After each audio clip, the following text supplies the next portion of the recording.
안녕하세요. 처음 인사드립니다. 저는 어역강의 조혜준입니다. 어역강이 뭔데요? 어역강은 어린이 역사 강사의 줄임말로 네. 채널 이름으로 네. 사용되었습니다. 아, 어린이 역사 강사 조혜준. 그래서 네. 어역강이에요.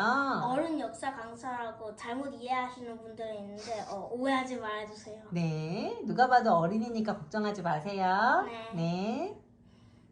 아무튼 이번 시간에는 제1강 몽골 제국의 침입에도 불구하고 끝까지 독립을 유지한 나라들에 대해서 설명드리겠습니다. 아, 재밌겠다.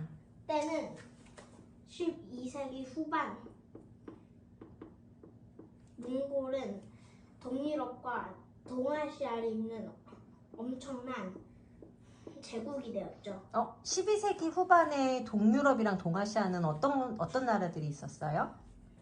당시 동유럽에는 폴란드, 헝가리, 러시아 이러한 초강대국들이 있었고 그리고 동아시아에는 금나라, 서요, 서하 이러한 나라들이 주둔해 있었습니다. 아, 그렇구나. 근데 이 몽골이 이제 동남아시아와 중앙아시아까지 그리고 동유럽까지 다 쇠다 정벌해버리죠. 그래도 헝가리는 몽골의 속국이 되면서 독립은 유지를 했지만요. 아, 그렇구나. 그리고 이제 몽골에 남은 것은 동남아시아였습니다. 왜냐하면 인도는 당시 말을 타고 다녀서 평지를 엄청나게 좋아했습니다. 그래서 계속 평지로만 달려서 동남아시아로는 못 간 거죠. 당시 정통이 이랬는데 몽골 제국이 이만큼 그리고 인도가 여기 주둔해 있었고 네. 그리고 그 옆엔 버마, 태국 그리고 베트남이 이렇게 주둔해 있었습니다. 거의 여기 동남아시아 이 세 국가들은 지금의 영토가 비슷하지만 인도는 그래도 좀 영토가 조금 축소되었죠. 그래서 몽골 제국은 이 인도를 침공하기로 하는데 놀라운 일이 벌어졌습니다. 어떤 놀라운 일이요? 몽골이 초강대국을 이겼지만 인도에게는 패한 것입니다. 어떻게 패했어요? 왜 패했어요? 인도는 당시 그냥 난이도가 그냥 보통의 국가였는데 네. 몽골 제국 병사들은 처음 보는 코끼리에 깜짝 놀라서 겁이 났습니다. 아, 전쟁 때 코끼리를 데리고 온 거예요? 네. 아. 원래 인도는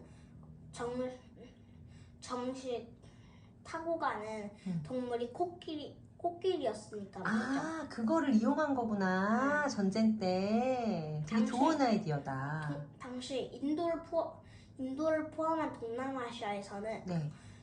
다 전쟁을 벌일 때 코끼리를 타고 갔습니다. 오, 코끼리 부대였어요? 네. 아. 그래서 몽골은 제대로 싸워보지도 못하고 얼마 안 가 다시 후퇴해버리죠. 그리하여 몽골의 병사사기와 전투력은 매우 급속도로 약화되었고 그리고 몽골은 이제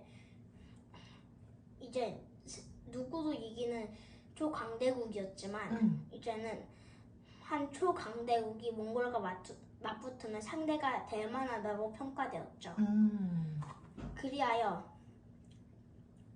몽골 장수들은 몽골의 사기를 다시 높이기 위해 한 나라를 아예 통째로 먹고 싶어서 한 침공 정책을 펼치기로 하겠는데요. 그것은 바로 당시 최전성기를 누리던 맘루크 왕조였습니다. 맘루크 왕조?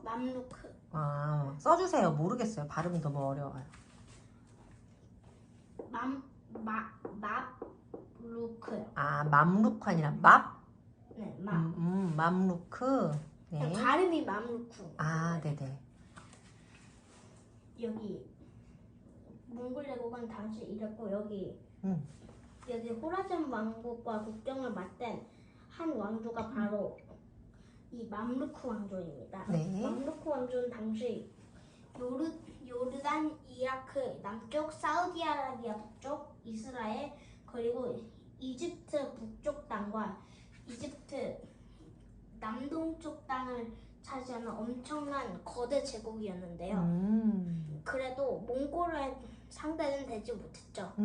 그리하여 몽골은 또 여기를 침공하기로 하는데 근데 여기서는 몽골이 또 대패합니다. 저번에는 인도가 제대로 싸워보지도 못하고 그쵸. 대패했지만 네. 여기서는 실제로 싸웠는데도 대패했습니다. 왜냐하면 근데 대패 삼겹살 먹어봤어요? 대패 삼겹살. 아니 편집해. 진짜 맛있는데. 다음에 대패 삼겹살 먹으러 가요. 갑자기 이런 날이 왜 나와? 알았어. 그리하여 침공하기로 하는데 근데 여기서는 몽골이 대패합니다. 진짜 맛있겠다. 왜냐하면 몽골은 이 아랍의 더위를 견디지 못한 것이었죠. 물론 고비 사막도 있었지만 엄청난 더위 그리고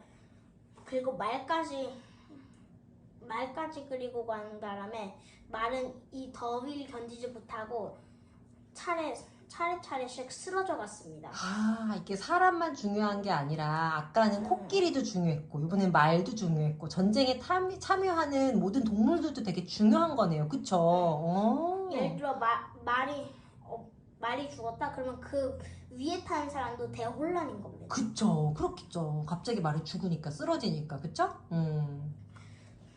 그래서 아무튼 이 더위를 견디지 못하고 몽골군은 한 곳에서 전투를 벌이는데요. 근데 여기서는 맘루크 왕조가 몽골 제국이 강하다는 소식을 듣고 철저하게 방어했기 때문에 몽골군은 여기서 패배합니다. 네. 이때부터 몽골의 추락은 시작이었죠. 자, 이렇게 몽골 제국의 침입에도 불구하고 끝까지 독립을 지켜낸 나라들에 대해서 말씀드렸습니다. 그러면 이 세 나라는 결국 어떻게 되었을까요? 먼저 몽골 제국은 네. 결국 네 왕조로 분류이 됩니다. 첫 번째는 첫 번째는 일칸국, 두 번째는 차가타이 칸국, 그리고 세 번째는 원나라, 네 번째는 킵차크 칸국이었죠. 알다시피 원나라는 우리나라 역사에서도 많이 나오니까 1368년에 멸망했던 것도 많이 아실 겁니다. 근데 그 전에 멸망한 한 왕조가 있었습니다. 어디요? 바로 일칸국이었죠. 일칸국은 결국 1338년 반란과 가뜩이나 돈도 없어서 경제가 추락해 있었고 그리고 이제 무역도 제대로 못하는 상황이었죠. 이러한 결과에 일칸국은 결국 멸망해버리고 그리고 일칸국 내부에서는 대혼란이 일어나게 됩니다. 원나라는 1368년에 멸망되었고 하지만 몽골의 부흥을 노린 한 자가 있었습니다. 바로 티무르입니다. 티무르라는 이름을 떠올리면 많은 사람들이 익숙하다 이렇게 그쵸. 들었을 건데요. 네네. 실제로 티무르는 동샤가타이 차가타이를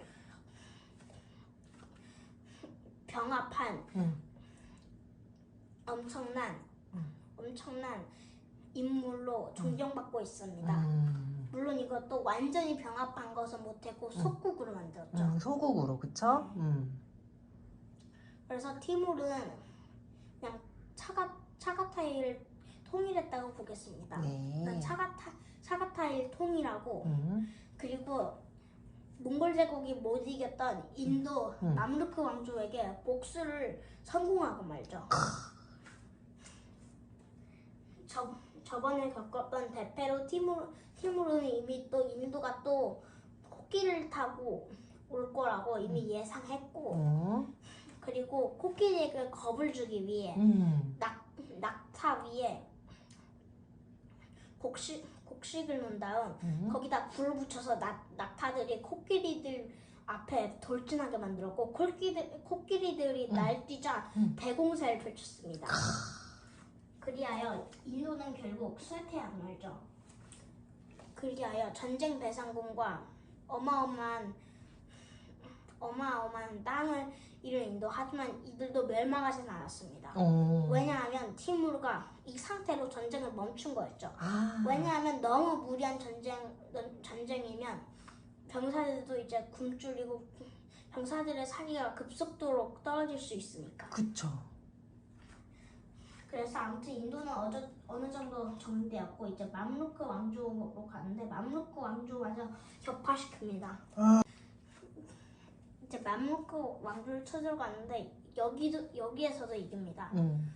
당시 맘루크 왕조는 몽골이 쇠퇴할 때처럼 쇠퇴가 뭐예요? 쇠퇴가 편집해.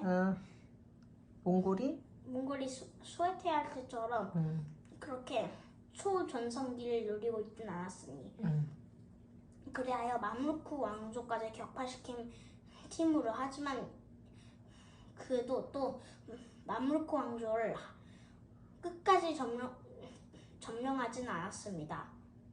그 이유는 인도처럼 똑같았죠. 똑같아서 그냥 이 이유는 설명드리지 않도록 하겠습니다. 그러니까 망할 것 같으니까 차라리 멈춘 거구나. 아예 쫄딱 망하기 전에. 네. 그것도 방법이네. 자, 이제 몽골 제국의 침입에도 불구하고 끝까지 독립을 펼쳐낸 나라들과 그들이 어떻게 됐는지도 설명해 보았습니다. 그럼 이상으로 영상 마치겠습니다. 너무너무 재밌었어요. 우리 어역강 조혜준 어린이 수고하셨어요.